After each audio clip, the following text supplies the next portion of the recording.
اعوذ باللہ من الشیطان الرجیم بسم اللہ الرحمن الرحیم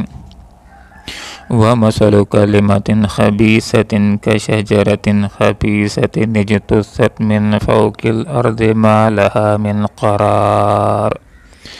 صدق اللہ العظیم۔ سبحانک لا علم لنا الا ما علمتنا انک انت العلیم الحکیم۔ ومثل اور مثال کلمۃ خبیثۃ کلمہ خبیثہ کی، کشجرۃ خبیثۃ ایک خبیث درخت کی طرح ہے، اجتثت جو اکھاڑ پھینکا جائے، من فوق الارض زمین کے اوپر سے، ما لہا نہیں ہے جس کے لیے من قرار کوئی استحکام، یثبت ثابت قدمی عطا فرماتا ہے اللہ تعالیٰ الذین ان لوگوں کو آمنوا جو ایمان لائے، بالقول ثابت قول حق کی برکت سے، فی الحیات الدنیا دنیا کی زندگی میں بھی، وفی الآخرہ اور آخرت میں بھی، ویضل اور گمراہ کر دیتا ہے اللہ تعالیٰ الظالمین ظالموں کو، ویفعل اور کرتا ہے اللہ تعالیٰ ما جو یشاء وہ چاہتا ہے۔ کلمہ خبیثہ سے ہر گندی بات مراد ہے، ہر گناہ کی بات مراد ہے، منافقت کی بات، کفر کی بات، شرک کی بات، اور شجرہ خبیثہ خبیث درخت سے اندرائن کا درخت مراد ہے، اندرائن کا پودا مراد ہے کہ جو زمین کے اوپر ہوتا ہے، جڑیں بھی زمین کی اوپری سطح پر ہوتی ہیں اس پودے کی، کہ پاؤں کے ساتھ بھی اڑ جائے تو ٹوٹ جاتا ہے، اس کی جڑیں باہر آ جاتی ہیں زمین سے، اجتثت اکھاڑ پھینکا جائے، من فوق الارض زمین کے اوپر سے، ما لہا من قرار اس پودے کے لیے کوئی استحکام نہیں ہوتا۔ یہاں پر اللہ رب العالمین نے کلمہ خبیثہ کو ایک خبیث درخت کے ساتھ تشبیہ دے دی ہے کہ یہ شرک اور یہ کفر اور یہ منافقت، اس کی مثال اس خبیث درخت کی طرح ہے کہ جس طرح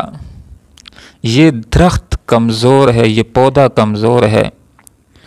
اسی طرح یہ شرک اور کفر اور منافقت بھی اسی طرح کمزور و بیکار ہیں کہ ہلکا سا ہوا کا جھونکا آئے یا معمولی سی پاؤں کی نوک اس پودے کے ساتھ لگ جائے، یہ اکھڑ جاتا ہے، باہر آ جاتا ہے۔ اسی طرح حق کا جھونکا آئے تو کفر و شرک کا پورا نظام زمین بوس ہو جاتا ہے۔ جس طرح اس اندرائن کے پودے کا پھل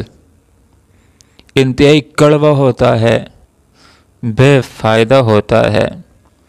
اسی طرح مشرک اور کافر اور منافق جو اعمال کرتے ہیں، وہ آخرت میں ان کے حق کے اندر وہ اعمال کڑوے ہوں گے، بیکار ہوں گے، بے فائدہ ہوں گے، کسی کام کے نہیں ہوں گے، اللہ کی رضا دلوانے کا ذریعہ نہیں ہوں گے۔ کافروں کے اعمال آخرت کے اندر راکھ کی طرح ہوں گے کہ نیکیوں کے پڑلے کے اندر ان کو ڈالا جائے گا تو کوئی وزن نہیں ہوگا، اس لیے کہ اعمال کے اندر وزن تب پیدا ہوتا ہے جب اعمال ایمان کی روشنی میں ہوں، اخلاص کے ساتھ ہوں اور نبی کے طریقے کے مطابق ہوں۔ اور کلمہ خبیثہ اس شرک کے مقابلے میں توحید ہے کلمہ خبیثہ کے مقابلے میں کلمہ طیبہ ہے، اس کی مثال مضبوط اور پاکیزہ درخت کی طرح ہے، کھجور کے درخت کی طرح ہے کہ جس طرح کھجور کا درخت فائدہ دیتا ہے اس کا پھل فائدہ دیتا ہے، اسی طرح یہ کلمہ طیبہ بھی انسان کو فائدہ دے گا۔ دنیا کے اندر بھی اس کلمہ طیبہ، اس کے پڑھنے، اس کے مطابق زندگی گزارنے سے اللہ تعالیٰ اچھی راہوں کی توفیق دیتا ہے، اور اس کلمے کی بنیاد پر بننے والی زندگی مستحکم بھی ہوتی ہے، مضبوط بھی ہوتی ہے، پرسکون بھی ہوتی ہے، کامیاب بھی ہوتی ہے، اور اسی قول حق کی برکت سے قبر کے اندر بھی ثابت قدمی اللہ رب العالمین عطا فرمائے گا، جیسے کہ روایت کا مفہوم ہے کہ قبر کے اندر آدمی سے یہ سوال پوچھا جائے گا، بتلاؤ تمہارا رب کون، تمہارا نبی کون، کس دین کے مطابق زندگی گزار کر کے آئے ہو؟ تو اس موقع پر